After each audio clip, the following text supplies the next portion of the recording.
আপনি নিয়মিত যে কোন কোন ভিটামিন সমৃদ্ধ খাবারগুলো খাবেন। ভিটামিন ডি, এই ভিটামিন ডি আমাদের হাড়টিকে সুগঠিত করে এবং আমাদের দেহের ইমিউন সিস্টেম অর্থাৎ প্রতিরক্ষা সেটাকে খুবই বুস্ট আপ করে অর্থাৎ উন্নত করে।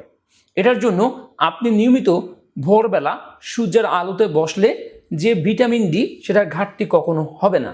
তাই নিয়মিত আপনার কমপক্ষে 10 থেকে 15 মিনিট সূর্যের আলোতে বসা উচিত।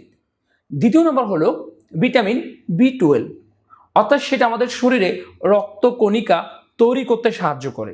এটা মাছ, মাংস, ডিম, দুধ এগুলো খাইলে সে ভিটামিন বি12-এর ঘাটতি পূরণ হয়ে যায়। ভিটামিন সি, এই ভিটামিন সি এটাকে আমরা বলি স্করবিক অ্যাসিড, এবং যত রকমের টক জাতীয় ফল যেমন আমলকি, লেবু এগুলোতে প্রচুর পরিমাণে ভিটামিন সি রয়েছে।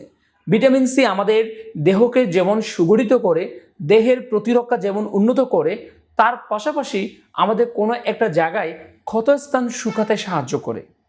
চতুর্থ নম্বরে ফলিক অ্যাসিড, অর্থাৎ আয়রন সমৃদ্ধ যে খাবারগুলা, পেয়ারা, কচু শাক এইগুলোতে প্রচুর পরিমাণ ভিটামিন যে বি9 অর্থাৎ ফলিক অ্যাসিড পাওয়া যায়। ফলিক অ্যাসিড গর্ভবতী মায়েদের জন্য খুবই অপরিহার্য। আপনার যৌন সমস্যা যদি থাকে তাহলে আপনি নিয়মিত এই সকল ভিটামিনগুলা গ্রহণ করবেন, দেখবেন আপনার শরীর সুস্থ থাকবে, আপনার শরীরের মধ্যে কোনো রকমের যে একটা সেক্সুয়াল অনীহা সেটা থাকবে না।